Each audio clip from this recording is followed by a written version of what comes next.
കന്നുകാലികളിലെ വന്ധ്യത ക്ഷീരകർഷകന് വളരെയേറെ സാമ്പത്തിക നഷ്ടമുണ്ടാക്കുന്ന ഒന്നാണ്. അതിനെപ്പറ്റി അറിയണ്ടേ? എല്ലാവർക്കും നമസ്കാരം. ഞാൻ ഡോക്ടർ എസ് ജയശ്രീ, വെറ്റിനറി സർജനാണ്. ഇന്നത്തെ നമ്മുടെ വിഷയം കന്നുകാലികളിലെ വന്ധ്യതയെ പറ്റിയാണ്. കുറേ നാളുകളായി എല്ലാവരും ആവശ്യപ്പെടുന്ന ഒരു വീഡിയോ ആണ് കന്നുകാലികളിലെ വന്ധ്യത. ശരിയാണ്, വന്ധ്യത ക്ഷീരകർഷകരെ സംബന്ധിച്ചിടത്തോളം വളരെ നഷ്ടമുണ്ടാക്കുന്ന ഒരു കാര്യമാണ്. പലപ്പോഴും കർഷകർ ഈ വന്ധ്യതയുടെ ബുദ്ധിമുട്ട് കറവ നല്ലപോലുള്ള കാലത്ത് അറിയുന്നില്ല എന്നുള്ളതാണ് സത്യം. കറവയുള്ള സമയത്ത് അത് ശ്രദ്ധിക്കാതെ ഇങ്ങനെ അങ്ങ് കടന്നു പോകും. അതിനുശേഷം കറവയൊക്കെ തീർന്ന് വരുമ്പോഴാണ് അയ്യോ പശു ചന പിടിച്ചില്ലല്ലോ, അപ്പം ഇനി എങ്ങനെ ഇതിൻ്റെ ചെലവിനുള്ള പൈസയെങ്കിലും നമ്മൾ കണ്ടെത്തും എന്നൊക്കെ ചിലർ ചിന്തിക്കുന്നത് പലപ്പോഴും സംഭവിക്കുന്നതാണ്. ചിലപ്പോൾ അറിവില്ലായ്മ കൊണ്ട് 10ഉം 12ഉം പ്രാവശ്യമൊക്കെ കുത്തിവെച്ച് അവസാനം ഒരു ഡോക്ടറുടെ അടുത്ത് ചികിത്സയ്ക്കായി എത്തുമ്പോഴേക്കും പിന്നീട് ചികിത്സ ചെയ്ത് അത്രയും നാൾ ആ പശുവിനെ നിർത്താൻ പറ്റാത്ത രീതിയിലേക്ക് കർഷകൻ സാമ്പത്തികമായി ബുദ്ധിമുട്ടുകയാവും. അപ്പം ഈ ഒരു സാഹചര്യത്തിലേക്ക് ഒക്കെ കൊണ്ടുപോകാതെ എന്തൊക്കെയാണ് നമ്മൾ ഈ കാര്യത്തിൽ ശ്രദ്ധിക്കേണ്ടത് എന്നൊന്ന് നോക്കാം. എന്തൊക്കെയാണ് വന്ധ്യതയുടെ കാരണങ്ങളെന്ന് ആദ്യം നോക്കാം. അത് പറയുമ്പോൾ കിടാരിയുടെ വന്ധ്യതയുണ്ട്, പശുക്കളുടെ വന്ധ്യതയുണ്ട്. കിടാരികൾക്ക് ചെന പിടിക്കാതിരിക്കുന്നതിനുള്ള പ്രധാന കാരണം പോഷകക്കുറവ് തന്നെയാണ്. ഈ പോഷകക്കുറവ് പരിഹരിക്കുവാൻ വേണ്ടി നാം അത് കിടാവാകുമ്പോഴേ നോക്കണം, അല്ലേ? കിടാവാണ് ഇന്നത്തെ കിടാവാണ് നാളത്തെ കിടാരി, ഇന്നത്തെ കിടാരിയാണ് നാളത്തെ നല്ലൊരു കറവ പശു. അപ്പം അതുകൊണ്ട് തന്നെ ഒരു കിടാവായിരിക്കുമ്പോൾ തന്നെ അവരുടെ ഭക്ഷണക്രമങ്ങളിൽ നാം ശ്രദ്ധിക്കേണ്ടതുണ്ട്. അതിനെപ്പറ്റിയൊക്കെ വിശദമായി ഞാൻ കിടാവിൻ്റെ ഭക്ഷണത്തെ പറ്റിയും ഒരു കിടാരിക്ക് എങ്ങനെ ഭക്ഷണം കൊടുക്കണം ഇതെല്ലാം വീഡിയോ ചെയ്തിട്ടുണ്ട്. ആ വീഡിയോ ഇത് കണ്ടിട്ടില്ലാത്തവർ അത് കണ്ടാൽ അതിനെപ്പറ്റിയൊക്കെ വ്യക്തമായ ഒരു ധാരണ കിട്ടും. അപ്പോൾ നാം ഒരു കിടാവിനെയോ കിടാരിയോ ഒക്കെ നല്ല രീതിയിൽ വളർത്തി കൊണ്ടുവന്നു എന്നിരിക്കട്ടെ. അപ്പോൾ അതിന് വന്ധ്യത ഉണ്ടാവാനുള്ള സാധ്യത ഉണ്ടോ എന്ന് എങ്ങനെ തിരിച്ചറിയാം? അതിന് ഞാൻ നേരത്തെ ആ ഒരു വീഡിയോയിൽ പറഞ്ഞിരുന്നത് പോലെ ഫ്രീ മാർട്ടിൻ എന്നൊരു കണ്ടീഷനുണ്ട്. ഫ്രീ മാർട്ടിൻ എന്ന് പറഞ്ഞാൽ ഇരട്ടക്കുട്ടികൾ ഉണ്ടാവില്ലേ, പശുക്കളിൽ ഇരട്ടക്കുട്ടികൾ ഉണ്ടാകുന്ന സ്ഥിതിവിശേഷം. ഇരട്ടക്കുട്ടികൾ ഉണ്ടാകുമ്പോൾ എല്ലാവർക്കും ഭയങ്കര സന്തോഷമാണ്. അപ്പോൾ പ്രത്യേകിച്ച് ആണും പെണ്ണും ആണെങ്കിൽ ഭയങ്കര സന്തോഷമാണ്, അല്ലേ? പക്ഷെ അത് മനുഷ്യരുടെ കാര്യത്തിൽ, പശുക്കളുടെ കാര്യത്തിൽ അതത്ര നല്ലതല്ല. കാരണം ഗർഭാവസ്ഥയിൽ തന്നെ ആ പശുക്കിടാവിൻ്റെയും കാളക്കിടാവിൻ്റെയും ഹോർമോണുകൾ തമ്മിൽ കലരുന്നത് കാരണം വേണ്ടത്ര പ്രത്യുൽപാദനപരമായ വളർച്ച ആ പശുക്കുട്ടിക്ക് ഉണ്ടാവില്ല. 90% കേസുകളിലും ഫ്രീ മാർട്ടിൻ എന്ന ഓമനപ്പേരിൽ അറിയപ്പെടുന്ന ഇത്തരത്തിലുള്ള ഇരട്ടകളിലെ പശുക്കുട്ടി ഗർഭധാരണ ശേഷിയില്ലാത്തതായിരിക്കും. അത് പ്രത്യേകം ശ്രദ്ധിക്കുക. ഒരു പശുക്കുട്ടിയും ഒരു കുട്ടനും കൂടി വരുന്ന സമയത്താണ്. അതേസമയം ഇരട്ട കുട്ടികൾ ഉണ്ടാകുമ്പോൾ രണ്ടും പശുക്കുട്ടിയാണെങ്കിൽ ആ പ്രോബ്ലം ഇല്ല. അപ്പോൾ അങ്ങനെയുള്ള കണ്ടീഷൻസ് ആണെങ്കിൽ, അങ്ങനെ വന്ന ഒരു ഫ്രീ മാർട്ടിൻ ആണെങ്കിൽ അതിന് വന്ധ്യതാ പ്രശ്നങ്ങൾ ഉണ്ടാവാം. അപ്പോൾ ഈ ഫ്രീ മാർട്ടിൻ ആണോ എന്ന് നമ്മളെങ്ങനെ തിരിച്ചറിയും? ഫ്രീ മാർട്ടിൻ ആണെങ്കിൽ അതിൻ്റെ ഈറ്റപ്പാടിൽ, അതായത് അതിൻ്റെ പുറകുവശത്ത് വൾവ എന്നറിയപ്പെടുന്ന, ഈറ്റം എന്ന് മലയാളത്തിൽ അറിയപ്പെടുന്ന ആ ഭാഗത്ത് പതിവിൽ കവിഞ്ഞ് രോമങ്ങളുണ്ടാകും. അത് ഒരിക്കൽ കണ്ടു കഴിഞ്ഞാൽ അത് നിങ്ങൾക്ക് മനസ്സിലാവും. അതിൻ്റെ ചിത്രം ഞാനിവിടെ കൊടുത്തിട്ടുണ്ട്. ഇതാണ് ആ ചിത്രം. ഇതിൽ നോക്കൂ, കൂടുതലായി രോമങ്ങൾ വളർന്നു നിൽക്കുന്നു. അപ്പോൾ അതേപോലെയുള്ള രോമരാജികൾ കണ്ടാൽ ഒരു വെറ്റിനറി ഡോക്ടറെ വിളിച്ച് ഒന്ന് പരിശോധിക്കുന്നത് നല്ലതായിരിക്കും. അതിൻ്റെ ഗർഭാശയത്തിൻ്റെ വളർച്ചയും മറ്റു കാര്യങ്ങളും ഒന്ന് പരിശോധിക്കുന്നത് വളരെ നല്ലതായിരിക്കും. അപ്പോൾ അതല്ലാതെ തന്നെ നാം ഒരു 2 വയസ്സ് വരെയൊക്കെ നിർത്തി എന്നിട്ടും അതിലക്ഷണമൊന്നും കാണിക്കുന്നില്ല എന്നുണ്ടെങ്കിലും പശുവിനെ ഒന്ന് പരിശോധിക്കുന്നത് നല്ലതാണ്. കാരണം ചില സമയങ്ങളിൽ ജനിതകമായ കുഴപ്പങ്ങൾ കാരണം വന്ധ്യത ഉണ്ടാവാം. അതായത് ജന്മനാ തന്നെ അണ്ടാശയങ്ങൾക്ക് വലിപ്പമില്ലാതിരിക്കുക, അല്ലെങ്കിൽ ഗർഭാശയത്തിന് വലിപ്പമില്ലാതിരിക്കുക, അങ്ങനെയൊക്കെയുള്ള ജന്മനാ ഉള്ള വൈകല്യങ്ങളെ നമുക്കൊരു പരിധി വരെ തിരിച്ചറിയാൻ കഴിഞ്ഞേക്കും. അതിൽ ചികിത്സിക്കാവുന്ന കാര്യങ്ങളാണെങ്കിൽ ചികിത്സിക്കുക, അല്ലാത്തതാണെങ്കിൽ ആ കിടാരിയെ നമ്മൾ വളർത്തുന്നതിൽ യാതൊരു അർത്ഥവുമില്ല എന്ന് നാം മനസ്സിലാക്കി വേണ്ട വിധം പ്രവർത്തിക്കുക. അതാണ് കിടാരികളുടെ കാര്യത്തിൽ പ്രാഥമികമായി നമ്മൾ ശ്രദ്ധിക്കേണ്ടുന്ന കാര്യം. പിന്നീട് കിടാരികളുടെ കാര്യത്തിൽ വന്ധ്യത വരുന്നത് അതിൻ്റെ പോഷകക്കുറവ് കൊണ്ട് ഗർഭാശയത്തിന് വേണ്ടത്ര വളർച്ചയില്ലാതെ വരുമ്പോഴാണ്. അതൊക്കെ നമുക്ക് പരിഹരിക്കാവുന്നതേ ഉള്ളൂ. കാരണം ആവശ്യത്തിനുള്ള കൃത്യമായ വരമരുന്നും ഒക്കെ കൊടുത്ത് ആവശ്യത്തിന് തീറ്റയും പോഷകാഹാര മിശ്രിതങ്ങളും ധാതുലവണ മിശ്രിതങ്ങളും ഒക്കെ കൊടുത്ത് അത് കറക്റ്റ് ചെയ്തെടുക്കാവുന്നതേ ഉള്ളൂ. ഒരു വെറ്റിനറി സർജന്റെ മേൽനോട്ടത്തിൽ അത് ചികിത്സിച്ച് ഭേദമാക്കാവുന്നതേ ഉള്ളൂ. പിന്നീട് വരാവുന്ന ഒരു കാര്യം ഗർഭാശയത്തിലെ അണുബാധയാണ്. ഈ കിടാരികളിൽ എങ്ങനെയാണ് ഗർഭാശയത്തിൽ അണുബാധ വരുന്നത് എന്ന് സംശയിച്ചേക്കാം അല്ലേ? ചിലപ്പോഴെങ്കിലും കർഷകരുടെ ഒരു ധാരണയുണ്ട്, മറുപ്പ് അഥവാ മതിലക്ഷണം കാണിക്കാതെ നിൽക്കുന്ന കിടാരികളെ ഒന്ന് വെറുതെ എങ്കിലും ഒന്ന് കുത്തിവെപ്പിച്ചു കഴിഞ്ഞാൽ അവ മതിലക്ഷണം കാണിക്കും എന്ന്. അത് പറഞ്ഞ് പല കർഷകരും വിളിക്കാറുമുണ്ട് ഞങ്ങളൊക്കെ. പക്ഷെ ഞാൻ എപ്പോഴും അതിനെ നിരുത്സാഹപ്പെടുത്താറേയുള്ളൂ. കാരണം മതിലക്ഷണമില്ലാതെ സമയത്ത് ഒരു കിടാരിയെ കുത്തിവെക്കുന്നതിന് ശ്രമിച്ചാൽ, കൃത്രിമ ബീജാദാനം ചെയ്യുന്നതിന് ശ്രമിച്ചാൽ അത് മിക്കവാറും ഒരു അണുബാധയിൽ തന്നെയാണ് കലാശിക്കുക. അപ്പോൾ അങ്ങനെ അണുബാധ കിട്ടുന്ന കിടാരികളുമുണ്ട്. അങ്ങനെയുള്ള അണുബാധകളും വെറ്റിനറി സർജന്റെ മേൽനോട്ടത്തിൽ തന്നെ ചികിത്സിക്കേണ്ടി വരും. പിന്നെ പൊതുവെ ഒരു ധാരണയുണ്ട്, പശുക്കളിലെ വന്ധ്യത കാരണമെല്ലാം അണുബാധ മൂലമാണെന്ന്. കാരണം ഞാൻ അങ്ങനെ പറയാൻ കാരണം പലപ്പോഴും കർഷകരെ വന്ന് പറയുന്ന ഒരു കാര്യമാണ്, ഡോക്ടർ 2 പ്രാവശ്യം കുത്തിവെച്ചു അല്ലെങ്കിൽ 3 പ്രാവശ്യം കുത്തിവെച്ചു, ഇനി നമുക്ക് ഗർഭാശയം ഒന്ന് കഴുകിയിട്ട് ചെയ്താലോ? അപ്പോൾ ഞാനപ്പോൾ ചോദിക്കുക, എന്തിനാണ് ഗർഭാശയം കഴുകുന്നത്? അല്ല, 3 പ്രാവശ്യം കുത്തിവെച്ചിട്ട് ചെന പിടിച്ചില്ലല്ലോ, അപ്പോൾ പിന്നെ ഗർഭാശയം കഴുകണ്ടേ എന്ന്.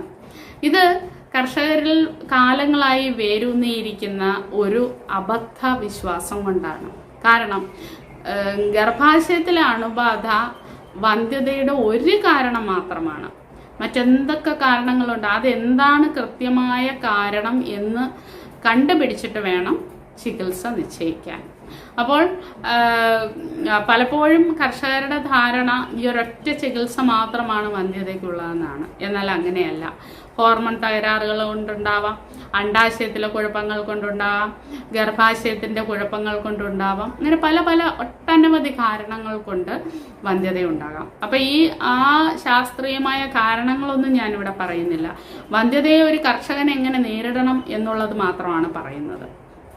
അപ്പോൾ കിടാരികളുടെ വന്ധ്യതയെ പറ്റി പറഞ്ഞു. ഈ രീതിയിലൊക്കെ നമുക്കത് പരിഹരിക്കാം. പിന്നെ അടുത്തത് പശുക്കളിലെ വന്ധ്യതയാണ്.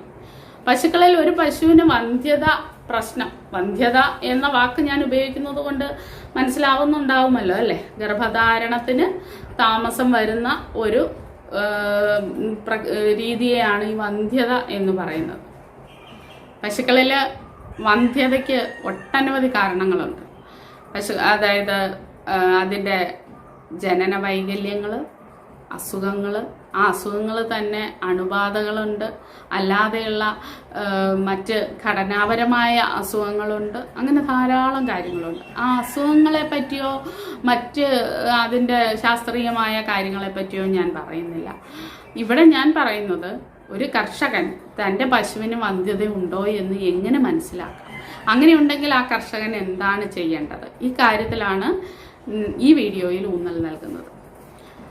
3 പ്രാവശ്യം കൃത്രിമ ബീജാധാനത്തിന് കൃത്യമായ സമയത്ത് വിധേയമാക്കിയിട്ടും അതിന് ഗർഭധാരണം നടക്കുന്നില്ല എങ്കിൽ ആ പശുവിന് വന്ധ്യതയുണ്ട് എന്ന് മനസ്സിലാക്കാം.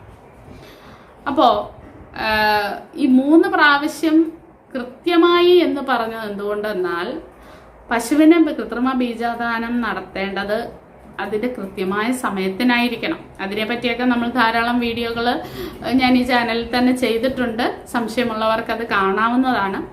കൃത്യമായ സമയത്ത് ബീജാധാനത്തിന് ഇടയാക്കിയതിന് ശേഷം ചെന പിടിക്കുന്നില്ലെങ്കിലാണ് നമ്മൾ വന്ധ്യത എന്നുള്ള രീതിയിലേക്ക് പോകേണ്ടത്. ആ വന്ധ്യത എന്ത് കൊണ്ടാണ് എന്ന് നിങ്ങളുടെ വെറ്റിനറി സർജൻ പരിശോധിച്ച് മനസ്സിലാക്കുകയും അതനുസരിച്ചുള്ള ചികിത്സകൾ നിർദ്ദേശാനുസരണം ചെയ്യുകയും ചെയ്യും. പശുക്കളിലെ വന്ധ്യതയ്ക്ക് പല കാരണങ്ങളുണ്ട്. ഒരു പശുവിന് വന്ധ്യത ഉണ്ടോ എന്ന് നാം എപ്പോഴാണ് പറയുന്നത്? 3 പ്രാവശ്യമോ അതിലധികമോ കൃത്യമായ സമയത്ത് കൃത്യമായ രീതിയിൽ ബീജാദാനം നടത്തിയിട്ടും ഒരു പശുവിന് ചെന കിട്ടുന്നില്ല, അല്ലെങ്കിൽ അത് ഗർഭധാരണം നടക്കുന്നില്ല എന്നാണെങ്കിൽ അതിന് വന്ധ്യത ഉണ്ട് എന്ന് നമുക്ക് പറയാൻ കഴിയും. പിന്നീട് അടുത്ത ഘട്ടം ആ വന്ധ്യതയുടെ കാരണം കണ്ടുപിടിക്കലാണ്. വന്ധ്യതയുടെ കാരണങ്ങൾ ഒട്ടനവധിയാണ്. അണുബാധയുണ്ടാകാം, ജനിതക വൈകല്യങ്ങളുണ്ടാകാം, മുൻ പ്രസവത്തെ തുടർന്ന് ഉണ്ടായ സങ്കീർണതകളുണ്ടാകാം. ഏതായാലും ഒരു വെറ്റിനറി സർജന്റെ സഹായത്തോടുകൂടി ആ കാരണം കണ്ടുപിടിച്ച് അദ്ദേഹത്തിന്റെ നിർദ്ദേശപ്രകാരം ചികിത്സ തേടേണ്ടത് അത്യാവശ്യമാണ്. അല്ലെങ്കിൽ വെച്ച് താമസിപ്പിക്കുന്ന ഓരോ മാസവും കർഷകന് നഷ്ടങ്ങളുടെ കണക്ക് പെരുകുകയാണ്. ഇത് പലപ്പോഴും കർഷകൻ അറിയുന്നില്ല. കറവയൊക്കെ തീരാറാവുമ്പോഴാണ് പലപ്പോഴും പശു ചെന പിടിക്കാത്തതിന്റെ ബുദ്ധിമുട്ടിനെ പറ്റി കർഷകൻ ആലോചിക്കുന്നത്. അപ്പോഴേക്കും പക്ഷേ അതിനെ പിന്നീട് ചികിത്സിച്ച് ഭേദമാക്കാൻ പറ്റുന്ന ഒരു സാമ്പത്തിക ചുറ്റുപാടിലാവില്ല കർഷകൻ. അങ്ങനെ പലപ്പോഴും നല്ല പശുക്കളെ അറവുശാലയിലേക്ക് തള്ളിവിടേണ്ടുന്ന ഒരു ഗതികേട് നമ്മുടെ കർഷകനുണ്ടാവുന്നു.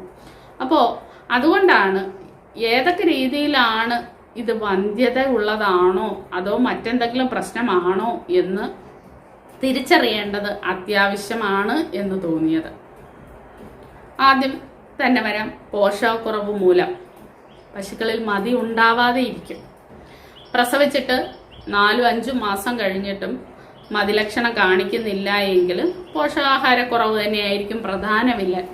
അതിന് ഡോക്ടറുടെ അടുത്ത് ചെന്ന് പറയുമ്പോൾ തന്നെ അതിന്റെ ലക്ഷണങ്ങളും മറ്റു കാര്യങ്ങളും ഒക്കെ കേട്ടിട്ട് മരുന്ന് നിർദ്ദേശിക്കും. ആ നിർദ്ദേശിക്കുന്ന മരുന്നുകൾ കൊടുക്കുക. അത് കൊടുത്തതിന് ശേഷവും മതി ലക്ഷണം കാണിച്ചില്ല എങ്കിൽ വെറ്റിനറി സർജനെ കൊണ്ട് അതിന്റെ ഗർഭാശയം പരിശോധിപ്പിച്ച് എന്തെങ്കിലും കുഴപ്പമുണ്ടെങ്കിൽ അതിന് ചികിത്സ നേടണം. മതിയില്ലായ്മ ഒരു പ്രധാന ലക്ഷണമാണെന്ന് പറഞ്ഞു. അതുപോലെ തന്നെ എപ്പോഴും മതി കാണിക്കുന്ന ചില ഘട്ടങ്ങളുമുണ്ട്. അത് ചിലപ്പോൾ ഗർഭാശയത്തിലെ മുഴയോ മറ്റെന്തെങ്കിലും കാരണമാകാം. എന്നാൽ ഇതിൽ നിന്നൊക്കെ വിഭിന്നമാണ് ഗർഭാശയത്തിലെ അണുബാധ. ഗർഭാശയത്തിലെ അണുബാധ ഒരു കർഷകന് പെട്ടെന്ന് മനസ്സിലാക്കാൻ പറ്റുന്ന അതിന്റെ ഗർഭാശയത്തിൽ നിന്ന് വരുന്ന ഡിസ്ചാർജ് അഥവാ സ്രവത്തിന്റെ രീതി നോക്കിയാണ്. സാധാരണ വെളിച്ചെണ്ണ പോലെ തെളിഞ്ഞാണ് ആ സ്രവം വരേണ്ടത്. എന്നാൽ ഒരു ചെറിയ മൂടലോടുകൂടി, ചെറിയ ഒരു തൈര് പോലെയോ അല്ലെങ്കിൽ ഒരു ചെറിയ മൂടലോടുകൂടിയോ ആ സ്രവം വരികയാണെങ്കിൽ ഗർഭാശയത്തിനുള്ളിൽ അണുബാധയുണ്ട് എന്ന് ഉറപ്പിക്കാം.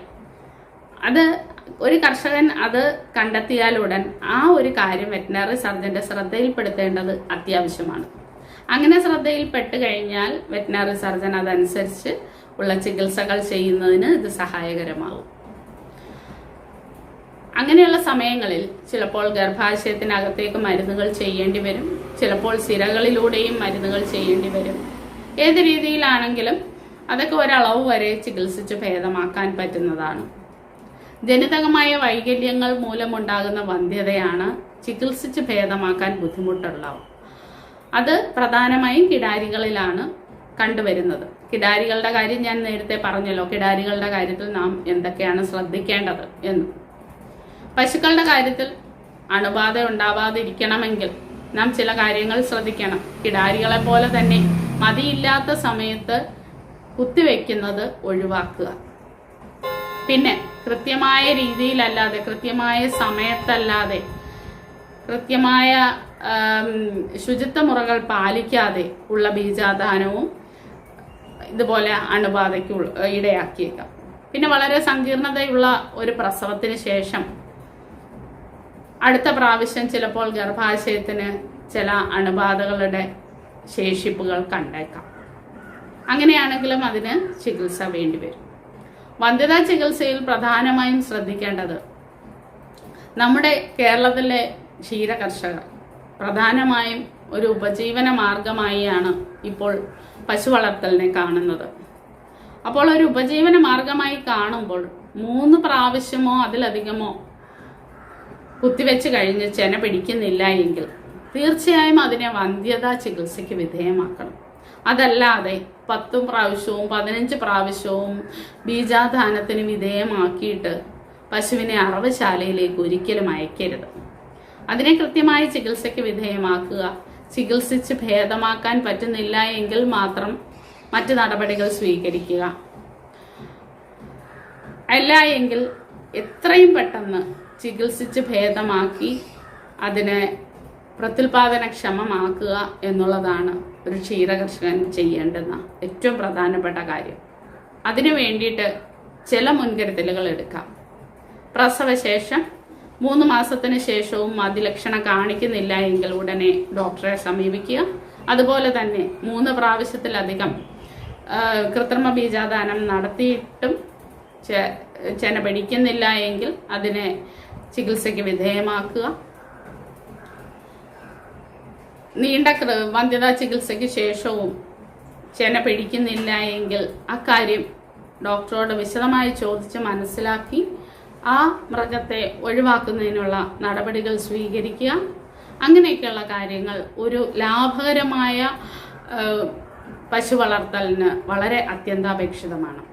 ഇങ്ങനെയൊക്കെയുള്ള കാര്യങ്ങൾ ശ്രദ്ധിക്കണം എന്ന് ഒരിക്കൽ കൂടി പറയുകയാണ്. നന്ദി, നമസ്കാരം.